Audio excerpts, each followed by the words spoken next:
Hello grade 12, welcome to this English home language lesson, the exam guide for paper 2. My name is Marinda Swanepoel and I'm very excited to be with you today and to help you to understand paper 2 so that you can do well in your exam.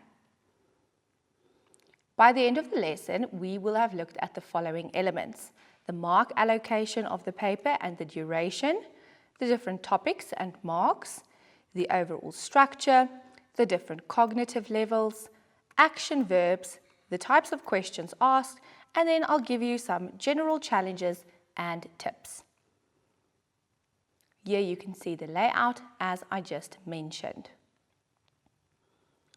Paper 2 has a total of 80 marks and the time allocation is 2.5 hours. The topics and marks taken apart. First of all, we have prescribed poetry. This is 20 marks, 25% of the paper, and you should spend 25 minutes on this section. Then we also have unseen poetry. This is 10 marks, 12.5%, and here you should spend 15 minutes. Then we have section B and C, which is the novel. First of all, B, 25 marks, 31.25%, and here you should spend 55 minutes. The same applies for the drama, 25 marks, 31.25%, and again, 55 minutes. The overall structure of the paper looks like this. Question 1 is prescribed poetry, but here we have the essay question. This is for 10 marks. Or you may choose question 2, the contextual question on prescribed poetry, also for 10 marks. The third option will be another prescribed poem, again a contextual question for 10 marks, and so the same with question 4, contextual question on a seen poem for 10 marks. You may choose any 2 of these questions. The last question in section A is the unseen poem. This will also be contextual questions and it will be a total of 10 marks. Please remember that you must answer this question. It is compulsory. So you may choose from questions 1 to 4, any 2, but this is compulsory for everyone. Then we move on to section B, which is the novel. Here are 2 options, The Picture of Dorian Gray or Life of Pi. You answer 1 question in this section, depending on which you studied. So either question 6 or 8, the essay question, or 7 and 9, contextual questions. Very, very important, learners. Please look at this note at the bottom. In sections B and C, answer 1 essay and 1 contextual questions. You may not answer 2 essays or 2 sets of contextual questions. The second one will simply not be marked. Make sure that you follow the instructions. Then section C, the drama. Here are 3 options, Hamlet, Othello, or The Crucible. You will answer 1 question in this section. Again, the essay question for 25 marks or contextual question for 25 marks. And you'll see at the bottom, again, the same note, you may not answer 2 essays or 2 contextuals in section B and C. Choose carefully and make sure you follow the instructions. The cognitive levels for this paper look like this. We have level 1 and 2, literal and reorganization, 40%, and that is 32 marks. Then level 3, inference, medium questions, middle order questions, again 40%, 32 marks. And then evaluation and appreciation, the higher order questions, 20% for a total of 60 marks. Let's take a look at some action verbs that you will need to know when you're writing this paper. Account for means to give a reason or to say why. Explain, of course, focus on the given lines and provide detailed reasons. Discuss, you explore the text from different viewpoints and you explain your understanding. Your answer, of course, must go beyond recalling plot or character details. It must always show insight. Then justify means to give reasons to support your answer. Then we're looking at comment on. This is what do you think of, and always provide evidence to support your answer. Comment critically is our last action verb. Here you give a detailed analysis of the required information with evidence from the text, and your responses must go beyond the text to show your interpretation. Before we continue with the rest of our lesson, we're going to go for a quick break. We'll be back in just a little bit.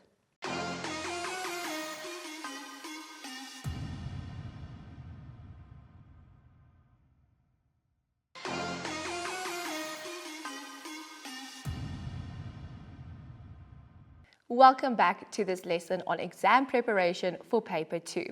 Let's look at the next part of our lesson, which is the different types of questions.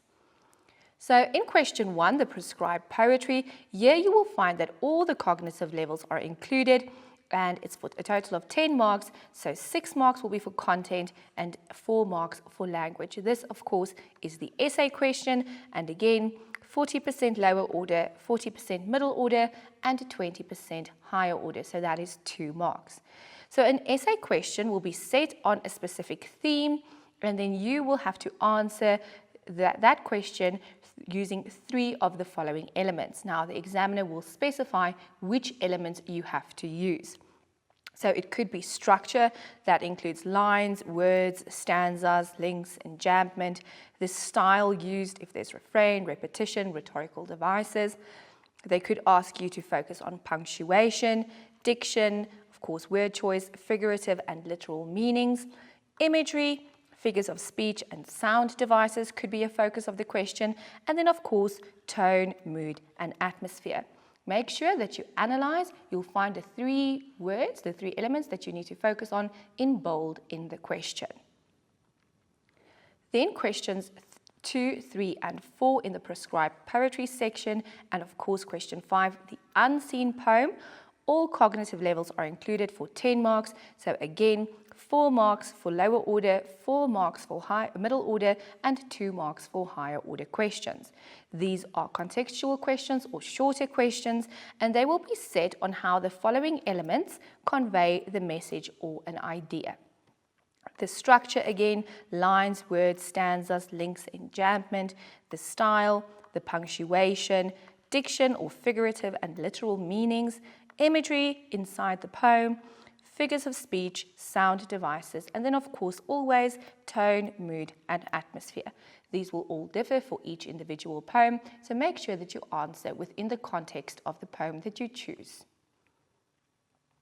When we go to section B, this is questions 6, 8, 10, and then for section C, 6 and 8, and 10, 12, and 14 for section C, the drama, of course, the essay, the literary essay, the one that everyone is always scared of.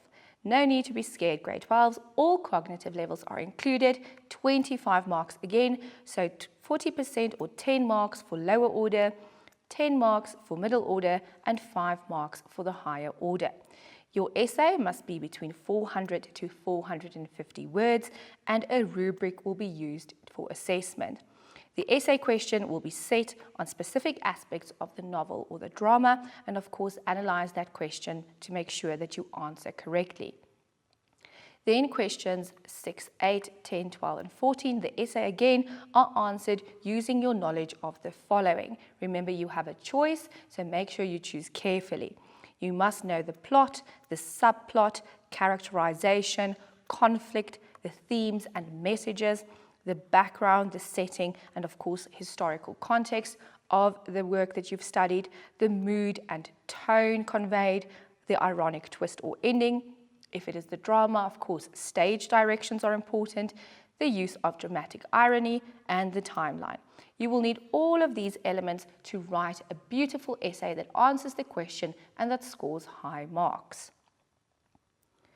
Now we're looking at the contextual questions. So for the novel and for the novels, it's questions 7 and 9, and the drama 11, 13, and 15.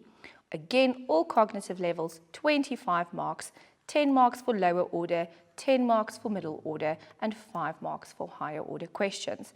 So contextual questions will be set on 2 extracts taken from the novel or the drama and will be assessed on the following. They will test your knowledge and your understanding of, again, the plot, the subplot, characterization, conflict, the link between dialogue, monologue, and soliloquy, then the role of the narrator or the persona if you are doing or writing about the novel, themes and messages, Background, setting, historical context, of course, is important. Mood, tone, the ironic twist or ending. Again, stage directions, dramatic irony, and the timeline. Now, before we continue with the rest of the lesson, we will go for a quick ad break. I will see you in just a little bit.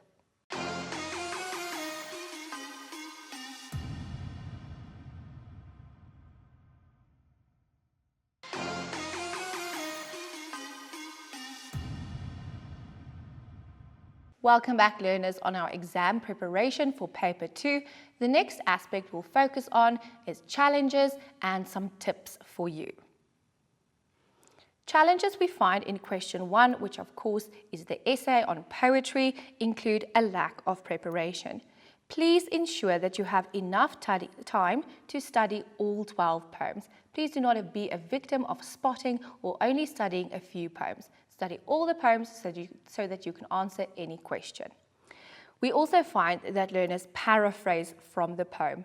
That is not the job. When you are writing an essay, there should be an analysis of the elements. Remember, the elements will be given to you in the question, and you must then use those elements in your answer to score marks, and how those relate to the statement given in the question. We also find that learners don't address all of the elements. Remember, there are 3 elements, so you must address each one to score your high marks. Please make sure that you do that. We also find that learners give opinions, personal opinions. Please analyze the poem in your essay and do not give your opinion. And then, of course, using the incorrect style. A literary essay is a formal piece of writing, so use a formal style, tone, and register. Make sure that you follow all of the guidelines to write an effective formal essay that addresses all of the elements. Then, general tips and challenges that we find in questions 2, 3, and 4, prescribed poetry, the contextual questions. Again, a lack of preparation. If you study all 12 poems and you have the knowledge in your pocket, you will have the opportunity to choose any of the questions in the exam paper. Please give yourself that opportunity and don't limit yourself. Again, we find general answers. You always should give detailed answers. Refer to the words, the lines, or the stanzas that are given to you in the question. Remember that the poem will be printed in your exam paper, so it's very easy to refer back to that. And always show contextual insight. Make sure that you understand the poem's context and that you interpret it and analyze it within that context. We find that learners paraphrase imagery. Now, paraphrasing, putting it into your own words, that is not what the question will require. We want you to explain the imagery and discuss why that is effective in the context of the poem, why a specific image would fit that specific poem because of the context and the themes within that poem. We also find that learners provide only literal interpretations. Remember, poetry is open to figurative interpretations, and for you to get those high marks, you will have to look at that. So provide critical discussions showing figurative analysis and an understanding of word connotations. So not only the literal meaning of the words, but also the connotations, the figurative meanings of those words. Also, make sure that you study the themes and the messages, and you include this in your answers. Now we're going to look at questions 6, 8, 10, 11, 10, 12, and 14, the literary essay on either the novel or the drama. Essays lack focus. Remember that a question is set and your job is to answer that question. So make sure that your essay is focused. Do not give plot summaries or use pre-prepared responses. We find that learners write essays for practice and then they simply reproduce that in the exam. That essay will not be focused on the question and again will not score the marks. So focus on the question, make sure that you unpack it and that you address all of the elements. We also find that learners don't answer the entire question. Again, analyze the question, include all aspects. You will see that there will maybe be 2 parts to a question. Make sure that you answer both of those in your essay. A lot of narrative essays are written, and that is not what a literary essay is. A literary essay must be argumentative. You are a judge or a lawyer and you're in court and you have to take evidence from the novel or the drama to support your answer. So please, you're not narrating, you are arguing. Support your arguments with evidence from the text. Then we find repeating the question at the end of each paragraph. That's not how you link. If you're using the Peel method, please do not repeat the question. Connect your argument to the question using linking phrases like this proves that whatever element you are discussing, or this demonstrates that. Please do not simply repeat the question because this is a stylistic error and it won't get you any marks. Then we continue with poorly planned and structured essays. Please practice planning your essay using mind maps or tables. The PEE or the Peel method are popular ways. Remember, that stands for point, example, and explanation, and the L is for link. So make sure your essays are logical and that you plan properly. There are also weak references to the text and unsubstantiated arguments. If we go back to the lawyer idea, you have to have support for your arguments. Use your knowledge of the novel and the drama and support your answers with evidence from the specific text and make sure that it is relevant evidence supporting the question. Then again, incorrect style. A literary essay is a formal piece of writing. It should be objective. Please use the correct tone and register. Make sure that you practice this and apply it within the question.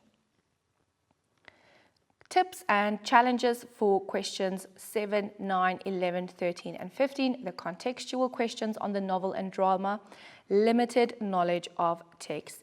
Please, grade 12s, you must study your set works. You must know the characters as if they are your best friends, and you must know the plot as if it is your own life story. This will help you to give evidence and to answer the questions. Study, study, study. Know the plot, the characters, the themes, etc. Then we find incomplete answers. Please look at the mark allocation at each question. That will be a guide for you. Identify and answer all aspects of the question. Please, a one-sentence answer will not get you a 3 mark if that is what the question is. Make sure that you unpack the question, look at the verbs of questioning, refer back to the text, and answer all parts. Then we find that giving responses that lack depth. Please provide detailed answers that show interpretation and a critical understanding. On a grade 12 level, we expect you to have more insight and understanding, and this is what you'll need to show us in your answers. You can't just give us information from the text, but there must be an analysis and an understanding. More challenges, questions on personal responses to characters. Please study characters and character development. All of the characters, or in all of the set works, the characters develop, so please analyze how their actions or words might influence your opinion of them, just like it would in real life. The stage direction question in the drama is very important. Practice it, look at past papers. That's very, very important. It's actually quite an easy question to answer if you know how to do it. So look at the body language and the tone, and then of course give a reason. This will be a 3-mark question. We find that learners have a limited vocabulary. I know some of these set works are challenging in their vocabulary, but please make sure that you expand your vocabulary and that you use that. Study the literary terms and the terms related to each text. Words that appear in the extracts must be understood in the context that they are said. Use your knowledge to analyze the questions and to provide correct answers. Of course, as always, you'll need your exam writing competencies. Make sure that you apply all of these skills while you are answering the paper. Let's look at the distribution of weighting and time in paper 2, questions 1, 2, 3, and 4, the scene poetry. Each count 12.5%, and you should spend about 25 minutes on 2 of these questions. Question 5, the unseen poem, of course, is compulsory, again 12.5%, and you should spend 15 minutes on this question. Then section B and C, the novel and the drama, each count 31.25%, and you should spend 55 minutes on each of these sections. The first question we will look at today is question 1, of course, the poetry essay. This is from November 2023, and of course it's question 1. You should be aware that the question will be structured in a certain way. There will be a statement and then an instruction on what elements you have to discuss in your essay. Step 1 is to understand the question, the statement that they give. So the speaker mocks the manner in which women are presented in traditional love poetry. Make sure that you fully understand the statement, because that's the topic of your essay and that's what you have to focus on. It's not just a paraphrasing of the poem and what it means, but how the different elements work together to convey this message. Then the instruction, discuss the extent. So you have to give and evaluate in detail whether or not you think these elements support this statement. So extent gives you the option to argue for or against. You'll see that the question will also give you 3 elements that you must use in your essay to prove the statement. In this case, imagery, tone, and structure. They are in bold, and they will also be printed in bold in your question paper. Your response should take the form of a well-constructed essay of 250 to 300 words. Now remember, a literary essay is again not just paraphrasing, it's an argument. You can use the Peel method, point, example, explain, and link to plan your essay. Your essay must also have an introduction that contains a thesis statement.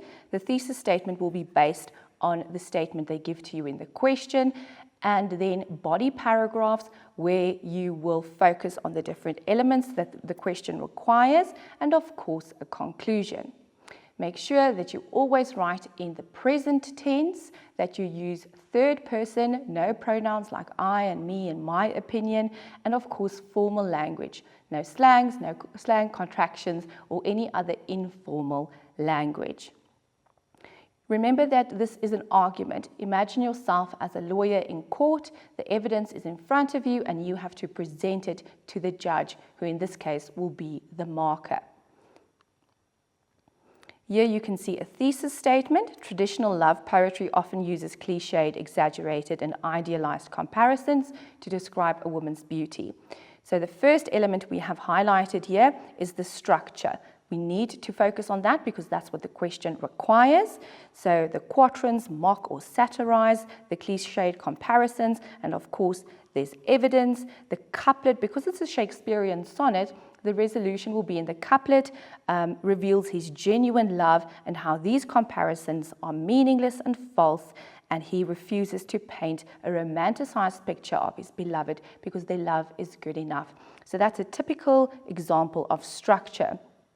Then imagery is another element that we have to look out. So he rejects the comparison to a goddess. He says that she's not a goddess, and he normalizes her. He says she treads on the ground and implies that she is firm and reliable and a real person. Again, rejecting those idealized views of traditional love poetry.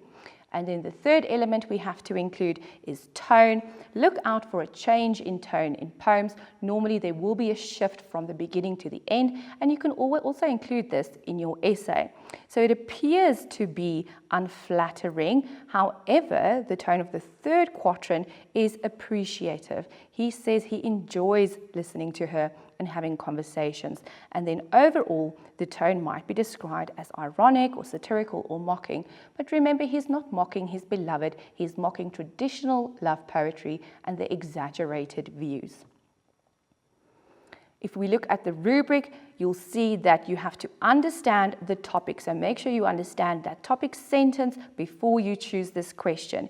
You have to give detailed responses, your arguments must be motivated, and you must understand the genre and the poem. Your essay must have a clear structure, there must be a logical flow, and you must use the correct language, style, and register. Next, we will take a look at the contextual questions. So here we have talk to the peach tree, and the first question says, explain the use of the word stench. So explain why is this word used and how does it fit into the context of this poem. There's a line reference and you always go to the poem and see where it is used and how it is used. So very important, what does this word mean? Why is it used in the poem and how does it add meaning to the poem? So here, basic on understanding a stench is a horrible smell, but how does it link to the context? It shows the living conditions of people of color and how they were awful during the apartheid era. Very simply, what does the word mean and how does it fit into the poem? How does it add meaning? Here you can see another example of that. Explain the use of the word silence. This is Poem of Return in the context of the poem. So why is it silent? Why is it used in this poem? So the same idea as the previous question. It shows that his time in exile, he was lonely, he felt isolated, and also that took away his voice of protest. So two similar questions, very simple to answer. The next type of question we're focusing on is identify, so what, and then explain, give a detailed analysis, and then the mood. So mood is feeling. What does this feel like?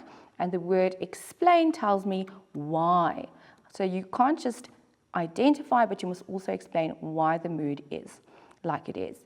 So in line 1, glee, the great storm is over. What is the mood? Of course, the mood is a joyous, a happy mood. And why? Well, that's very simple, because the storm has passed. So how does it feel and why? The next question is question 5.2. Refer to lines 5 to 8. Identify, so again, identify and explain like the previous question, but in this case, the tone. So tone is attitude, it's the speaker's attitude, and you will identify the tone through looking at the words, the word choice used in the poem, and how that adds to the meaning and show us the feeling and the attitude of the speaker.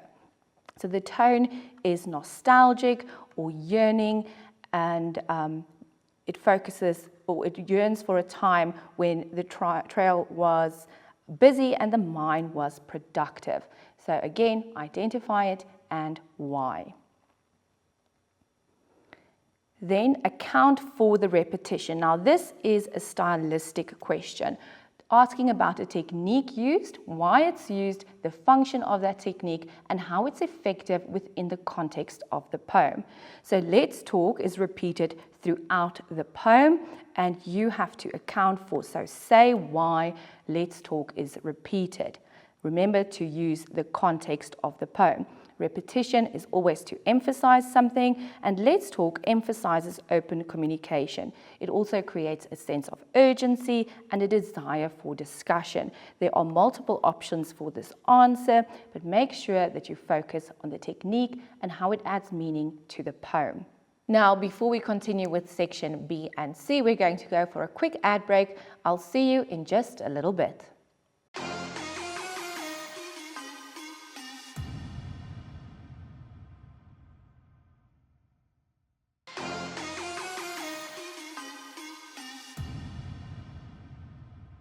Welcome back, learners. The next part of our lesson will focus on section B and C of paper 2, the novel and the drama. The first question we will use as an example is question 10, an essay on Hamlet. Now don't worry if you don't study Hamlet, I'm going to be going through some skills and techniques that you can apply to any of the genres that you study. Again, there will be a set way that the question will be asked. There will be a statement and then an instruction to what you have to do. Step 1 is to make sure that you unpack and understand the statement and how it relates to the specific genre, the novel or the drama that you have studied. Many of the characters in Hamlet are totally dishonorable and cannot be redeemed. The first very important aspect is many of the characters. This gives you an indication that you must focus on more than one character.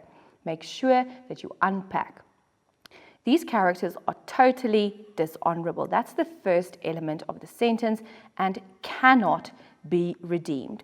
Now here you will use your knowledge of the plot and the themes and the characters to find examples and start thinking about arguments that you can have for or against this statement. Then critically discuss, again, give a detailed analysis, the extent. Here is that word, the extent. This gives you the opportunity to argue for or against. You may have a mixed response. You can agree with this and disagree by giving evidence and using your knowledge from the novel or the drama.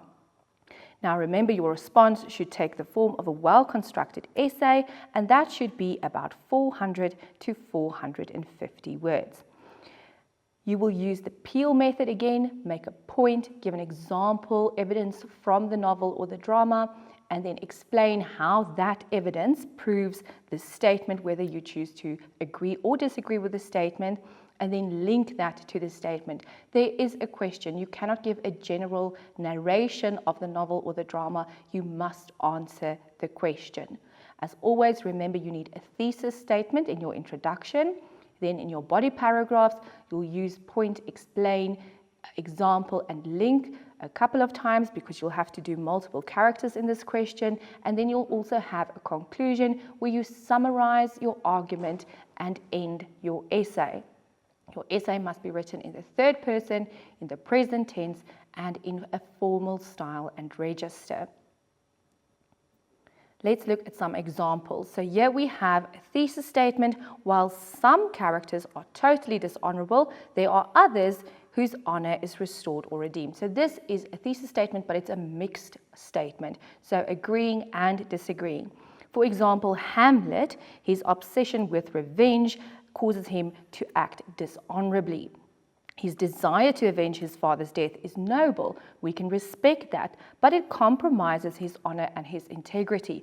A few examples of that is his rejection of Ophelia, his killing of Polonius, sending Rosencrantz and Guildenstern to their deaths, and this is all dishonorable. But remember that the statement has two parts. It says cannot be redeemed. Now you may disagree and say Hamlet can be redeemed. He accepts his fate in the end. He apologizes to Laertes and he leaves Horatio to relate the tale and restore the honor of his name. Another example could be Claudius, who of course is dishonorable, he's morally corrupt, he kills his brother, he takes the throne, and he manipulates people and events like Rosencrantz and Guildenstern. He manipulates Laertes and takes advantage of his grief. So you'll use these examples and you'll explain how the evidence from the text link to the statement. Claudius does express some remorse in the end, but you can argue whether you think that he is redeemable or not. Let's take a quick look at the rubric. Very important, the first point says, shows understanding of the topic. That's the first thing you must do. Make sure that you understand the topic, not only the story and the genre, as you can see here, understanding the genre, but these two have to work together. You must give a detailed response, so you must give evidence. Some arguments are given, but not all of them motivated. If all of your arguments are motivated, you'll see here a range of striking arguments. It shows that you have to have more than one argument. One argument will not help you to get to this exceptional block, but also you won't have enough words. You'll start repeating ideas, and that's just unnecessary. Always make sure that you have your introduction and a conclusion that is logically organized and that the language, tone, style are correct. Here is another example of an essay question, and you can see it follows the same structure, and you'll use the same steps and skills to answer this essay question. Now we're moving to the contextual questions. The first one, an entry-level question, place this extract in context. What does it mean? Read the extract and say what happens before. What leads to this moment? Please be aware, learners, it doesn't mean what's happening in the extract. Focus on what happens before. So this was from Life of Pi, and you simply state 3 points. Pi and his family are out walking. They're approached by 3 religious leaders. He's following each of their religions, and they have been arguing emotionally about those religions. 3 simple points. What happens before? Here you can see the same example for a question on Othello, if that's the genre that you're studying. Again, what happens before, what leads to the moment. Then, question 9.3, discuss what this line reveals about Geeta Patel. So the line says, Paseen, mother nudged me. How do you feel about the question? So here, discuss, you have to look at different viewpoints, and this line, what does that reveal about a character? What does that tell you about who she is as a person? So you use your character knowledge and you look at this line and you come to a conclusion. So this is 3 marks. Here, it shows that she's compassionate. So it tells us what type of person she is. And then, of course, you have to say why you say that she's compassionate or nurturing. She's very gentle. She allows Pi to make his own decision. She humors him. She's very tolerant. And what does that tell us about who she is? It shows her strength of character and that she's not intimidated by these leaders. Here is another example of a similar question. Explain what these lines reveal about Othello.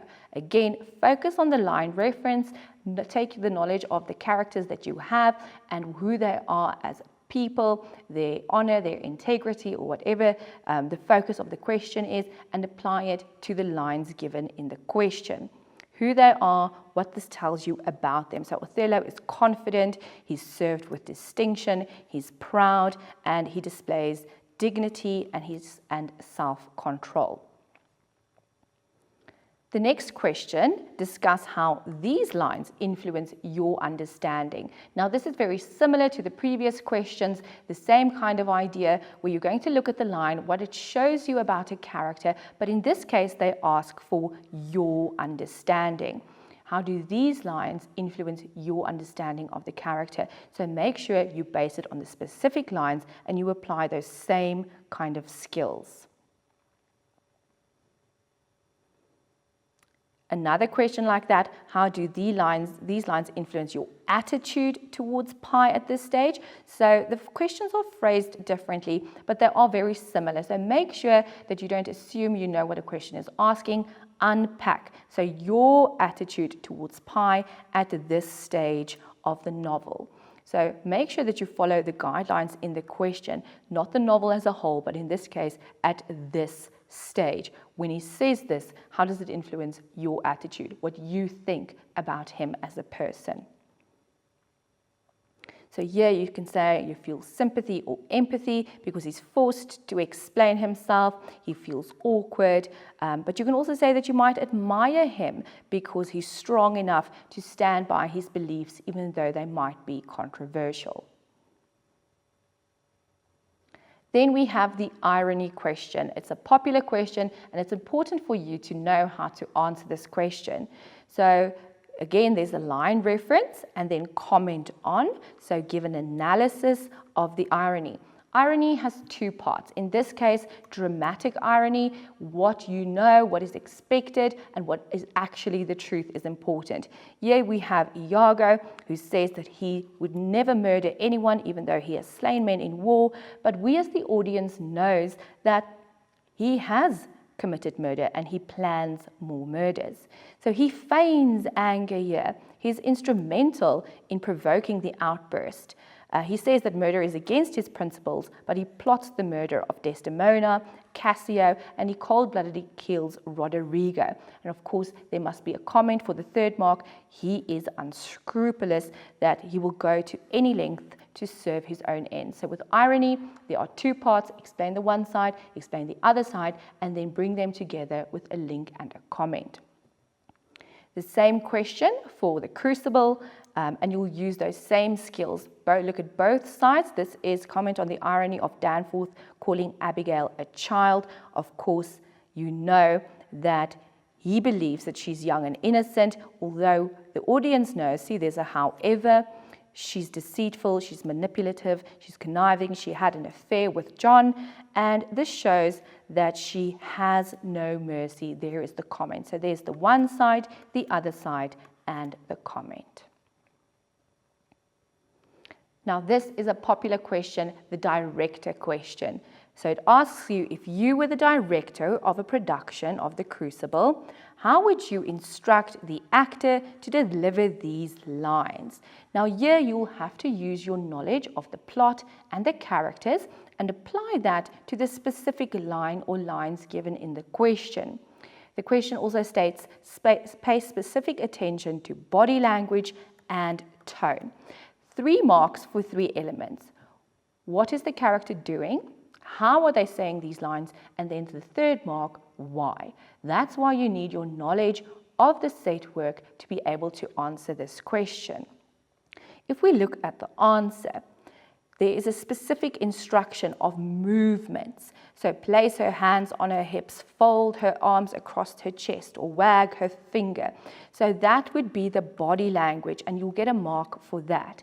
Then tone. Tone shows emotion. What emotion is the character experiencing in the context of the extract, but in that specific line? She might be adamant or defensive, worried or desperate, and then very, very important, include a because she's convinced that there's a supernatural explanation for the girl's behavior. So what do they do with their body? What does the voice sound like? What emotion is there? And the reason. She's angry because, he's happy because. A very simple question, and if you know how to answer it, you can score full marks. The same question here is for Iago, so you'll apply the same thing to the director of the production. How would you instruct the actor to deliver the lines? Motivate your instructions with reference to body language and tone, and then of course a reason. So remember, you have to give 3 elements: body language, tone, and a reason. Here we see rub his hands together or hold his hands outstretched. Why? He's satisfied. His plan to drive Othello mad with jealousy is working. So that could be a reason. And then of course the tone. He's excited, gleeful, happy, or gloating because he sees the result of his machinations to goad Othello even further. Now, before we continue with the rest of our lesson, we're going to go for a quick ad break. I'll see you in just a little bit.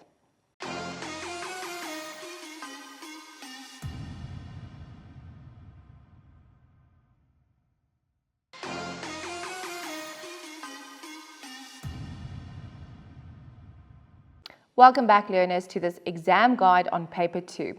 I have some final thoughts and some tips that will help you when you write your next paper 2. Firstly, use past papers to familiarize yourself with question styles, and you can expect what is going to be asked. Make sure that you have detailed knowledge of the text that you've studied, not just a superficial knowledge. Make sure that you know the characters, the themes, the plot in depth. Always use formal language, correct spelling, and proper punctuation in your essays.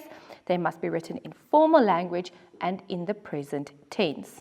Your essays must start with a clear thesis statement that focuses on the question, the statement, and you can always use the PEE or the Peel method to structure your responses. Always integrate relevant quotes or references into your arguments when you are writing your essay. They will support your statements and make your arguments stronger. Make sure that you understand the rubric and the criteria that will be used. Practice planning your essays using mind maps or tables, and then always practice decoding questions and answering all parts. Unpack the question and make sure you address that in your essay. Understand specific instructions such as contextualizing extracts or discussing attitudes. Make sure that you follow the instructions at each question so that you can provide the marker with what the requirement in the question is. Your responses should be concise with a focus on relevance. Make sure you give detailed answers, but they don't have to be long. Get to the point and say what you need to say. Your poetry analysis should focus on diction, tone, and structure when you're studying, and make sure that you know the context and the background of the poem. Remember that mixed responses to questions are valid, so that will help you. It's actually easier to give an agree and a disagree. It'll help you to give good answers. Then use the reading time of 10 minutes fruitfully. I suggest you use this time to go through the questions and to start making the decisions on which questions you're going to answer in this question paper. Read all the instructions to the paper, to the section, and at each question. It's very important that you answer the correct number of questions in this paper since there are choices. Answer the sections in the order that you feel most confident. You don't have to follow the sequence of the paper and answer them 1, 2, 3, 4, 5. You can start with the essay question or contextual questions. It doesn't matter the sequence as long as you answer all that you need to. Always write neatly and legibly and organize your answer book. A new question on a new page, leave lines open in between answers, and make sure that your writing is neat so that the marker can clearly see what you are trying to say. Use the suggested time allocation to manage your time well so that you can complete the paper, so that you don't run out of time. You'll find the time allocation at the beginning of the question paper with the instructions. Focus on patterns of questions when you study past papers. That will help you to anticipate what's going to be asked. And then always be specific. Give details. All of your answers must be substantiated with evidence from either the poem or the novel or the drama. So make sure that you give reasons, and that will give you high marks. That is all we have time for today, grade 12s. I hope that this guide has helped you and that you'll be very successful in your next paper too. Thank you so much for joining me. I'll see you next time.